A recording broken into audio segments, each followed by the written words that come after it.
ایک عورت حضرت علی رضی اللہ تعالیٰ عنہ کی خدمت میں حاضر ہوئی اور آ کر کہنے لگی، اے علی رضی اللہ تعالیٰ عنہ، آپ شیر خدا ہیں، رسول اللہ صلی اللہ علیہ وسلم نے آپ کو علم کا دروازہ قرار دیا ہے۔ میں آج آپ کی خدمت میں ایک سوال لے کر آئی ہوں، آپ مجھے اس کا جواب دیجئے کیونکہ مجھے اس سوال کا جواب بڑی شدت سے درکار ہے۔ حضرت علی رضی اللہ تعالیٰ عنہ نے فرمایا، اے عورت، واقعتاً مجھے اللہ کے رسول صلی اللہ علیہ وسلم نے یہ بات کہی ہے کہ میں علم کا دروازہ ہوں۔ آپ پوچھیں کیا پوچھنا چاہتی ہو، میں تمہیں اس کا جواب دوں تاکہ تمہاری زندگی آسان ہو سکے۔ اب وہ عورت آپ رضی اللہ تعالیٰ عنہ سے کہتی ہے، اے علی رضی اللہ تعالیٰ عنہ، میں ایک شخص سے بڑی محبت کرتی ہوں اور وہ شخص مجھ سے محبت کرتا ہے۔ میں اس شخص سے محبت کرتی ہوں صرف اور صرف اپنی روح کی تسکین کے لیے، لیکن وہ شخص مجھے چھونے کی کوشش کرتا ہے، وہ میرے جسم کی جانب اپنا ہاتھ بڑھانے کی کوشش کرتا ہے، وہ مجھے چھو کر اپنی نفسانی خواہشات کا اظہار کرنا چاہتا ہے، انہیں پورا کرنا چاہتا ہے۔ اے علی رضی اللہ تعالیٰ عنہ، میں پوچھنا یہ چاہتی ہوں کہ کیا وہ میرے جسم کو اگر چھو لے، اگر وہ اپنی نفسانی خواہش کو پورا کر لے، اگر وہ اپنے نفس کی بھوک مٹا لے، تو کیا یہ جائز ہے کہ ہم دونوں آپس میں مباشرت کر سکتے ہیں بغیر شادی کے؟ جب حضرت علی رضی اللہ تعالیٰ عنہ سے یہ پوچھا گیا تو حضرت علی رضی اللہ تعالیٰ عنہ نے فرمایا، اے عورت، محبت وہ ہوتی ہے جس محبت کے اندر انسان دوسرے انسان کی عزت کرے۔ ادب پہلا کرینہ ہے محبت کے کرینوں میں کہ اگر کوئی کسی سے محبت کرتا ہے سب سے پہلے اس کی عزت کرتا ہے۔ اگر وہ شخص تمہاری واقعتاً عزت کرے تو اس کا مطلب یہ ہے کہ وہ تم سے سچی محبت کرتا ہے، لیکن وہ تمہارے جسم کو چھونا چاہتا ہے اور تم سے اپنی اور تمہاری جسمانی خواہشات کو پورا کرنا چاہتا ہے، تو اس کا مطلب یہ ہوا کہ یہ خالصتاً مفادات کا رشتہ ہے جس میں محبت کا دور دور تک کوئی نام و نشان موجود نہیں ہے۔ لہذا اگر تمہیں یہ لگتا ہے کہ یہ محبت ہے تو تم غلط ہو، یہ محبت نہیں ہے بلکہ یہ تو سراسر اپنی ہوس کو مٹانے کا ایک طریقہ ہے۔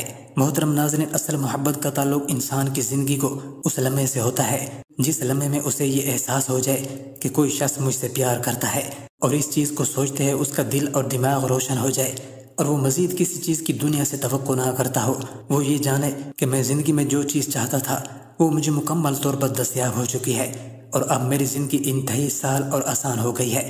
ناظرین کرام، آپ کو آج کی اس ویڈیو میں زنا کے بارے میں بھی بتایا جائے گا کہ اس کے بارے میں اسلامی ارشادات ہیں کیا۔ شادی سے پہلے اگر بیوی نے زنا کیا ہو، اس کے شوہر کو شادی کے بعد اپنی بیوی کے زنا کے بارے میں معلوم ہو جائے تو اس شوہر کو کیا کرنا چاہیے؟ ناظرین، سوال و جواب کی صورت میں ہم یہ مسئلہ واضح کر دینا چاہتے ہیں۔ اس کا جواب کچھ یوں بیان کیا جاتا ہے کہ ایک آدمی نے بازاری عورت سے شادی کی ہے۔ شادی سے پہلے وہ مرد اس عورت سے ناجائز تعلقات قائم کرتا رہا ہے اور اب انہوں نے شادی کر لی، تو کیا ان دونوں کا آپس میں نکاح جائز ہوگا؟ اور اگر شادی کے بعد پتہ چلے کہ میاں بیوی میں سے کسی ایک نے ماضی میں زنا کیا تھا تو اس نکاح کا کیا حکم ہوگا؟ بہت سی چھوٹی باتوں کی طرح یہ بات بھی ہمارے معاشرے میں کم علمی کی وجہ سے مشہور ہے کہ زنا کرنے والے مرد اور عورت آپس میں نکاح کر ہی نہیں سکتے، جبکہ یہ بات غلط ہے۔ بلا شبہ زنا ایک غلیظ ترین اور گناہ عظیم ہے، مگر ان کو نکاح سے روکنا درست نہیں، بلکہ علماء تو کہتے ہیں کہ ایسا شخص اپنا جھوٹا خود ہی کھائے۔ مطلب اگر کسی سے یہ جرم ہو جاتا ہے تو ان کو آپس میں نکاح کرنا چاہیے تاکہ ان کے معاملات آپس میں ہی رہیں اور ان کا نکاح بالکل جائز ہے، مگر ایک شرط یہ ہے کہ وہ نکاح سے پہلے سچے دل سے توبہ کر لیں۔ تفصیل کچھ اس طرح سے ہے، زانی عورت یا زانی مرد کا نکاح اس وقت تک صحیح نہیں جب تک وہ توبہ نہ کر لیں، اور اگر عورت یا مرد توبہ نہیں کرتے تو ان کا نکاح صحیح نہیں ہوگا۔ یہ اشارہ عقد نکاح کی طرف ہے، یعنی یہ جانتے ہوئے کہ فلاں عورت بدکار اور غیر تائب ہے، اس سے نکاح مومن مردوں کے لیے حرام ہے۔ اسی طرح اپنی پاک دامن بیٹی کو کسی بدکار شخص کے نکاح میں دینا جو تائب نہ ہو مومنوں کے لیے حرام ہے۔ گندی عورتیں گندے مردوں کے لیے ہیں اور گندے مرد گندی عورتوں کے لیے ہیں اور پاک عورتیں پاک مردوں کے لیے ہیں۔ اللہ تعالیٰ نے دوسرے مقام پر بھی مردوں اور عورتوں کے نکاح کے لیے دونوں کے پاک دامن ہونے کی اور بدکاری نہ ہونے کی شرط لگائی ہے۔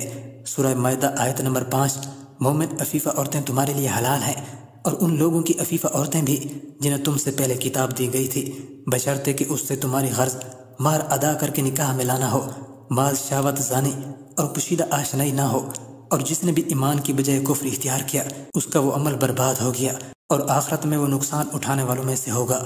اس بات کی تائید میں کہ بدکار عورتوں اور بدکار مردوں سے جو تائب نہ ہوں نکاح حرام ہے، ترمذی شریف کی یہ حدیث ہے کہ حضرت عبداللہ بن عمرو بن عاص رضی اللہ تعالیٰ عنہ کہتے ہیں کہ مرصد نامی صحابی وہ ایسے بہادر شخص تھے جو مسلمان قیدیوں کو مکہ سے نکال کر مدینہ کے شہر آیا کرتے تھے، اور مکہ میں اناک نامی ایک زانیہ بدکار عورت تھی۔ وہ عورت اس صحابی کی ان کے اسلام لانے سے پہلے کی دوست تھی، انہوں نے مکہ کے قیدیوں میں سے ایک شخص سے وعدہ کر رکھا تھا کہ وہ اسے قید سے نکال کر لے جائیں گے۔ کہتے ہیں کہ میں اسے قید سے نکال کر مدینہ لے جانے کے لیے آ گیا۔ میں ایک چاندنی رات میں مکہ کی دیواروں میں سے ایک دیوار کے سائے جا کر کھڑا ہوا ہی تھا کہ اناک آ گئی۔ دیوار کی اوٹ میں میری سیاہ پرچھائیں اس نے دیکھ لی۔ جب میرے قریب پہنچی تو مجھے پہچان کر پوچھا، مرصد ہو نا؟ میں نے کہا ہاں مرصد ہوں۔ اس نے خوش آمدید کہا اور کہا آج کی رات ہمارے پاس گزارو۔ میں نے کہا اناک، اللہ نے زنا کو حرام قرار دیا ہے۔ اس نے شور مچا دیا، اے خیمے والو دوڑو، یہ شخص تمہارے قیدیوں کو اٹھائے لے جا رہا ہے۔ پھر میرے پیچھے 8 آدمی دوڑ پڑے۔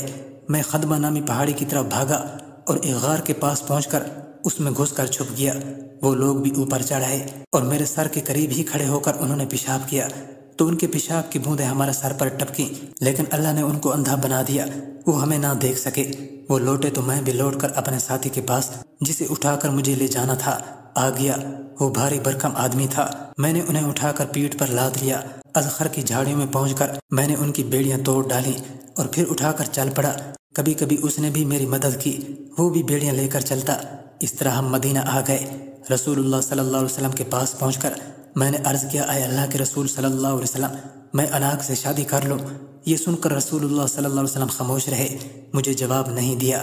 پھر یہ آیت ترجمہ، زانی زانیہ یا مشرک ہی سے نکاح کرے اور زانیہ سے زانی یا مشرک ہی نکاح کرے، مسلمانوں پر یہ نکاح حرام ہے۔ جب یہ آیت نازل ہوئی، آپ نے اس آیت کے نزول کے بعد مرصد بن ابی مرصد سے فرمایا اس سے نکاح نہ کرو، لیکن اگر زانی مرد یا زانیہ اور زنا کے بعد سچی توبہ کر لیں اور اپنے گناہ پر شرمندہ ہوں تو ان کا آپس میں بھی نکاح جائز ہے اور کسی اور کے ساتھ نکاح بھی جائز ہے۔ جیسا کہ کوئی مشرک مرد یا عورت شرک سے توبہ کرے، مسلمان ہو جائیں تو ان کے ساتھ نکاح جائز ہے، جیسا کہ اللہ تعالیٰ نے فرمایا۔ ترجمہ، جس نے توبہ کی اور ایمان لایا اور عمل صالح کیا تو یہ لوگ ہیں جن کی برائیاں اللہ نیکیوں میں بدل دے گا، اور اللہ ہمیشہ بہت بخشنے والا اور نہایت رحم والا ہے۔ دعا ہے کہ اللہ تعالیٰ ہمیں نیک کام کرنے کی توفیق عطا فرمائے اور برے کاموں سے بچائے۔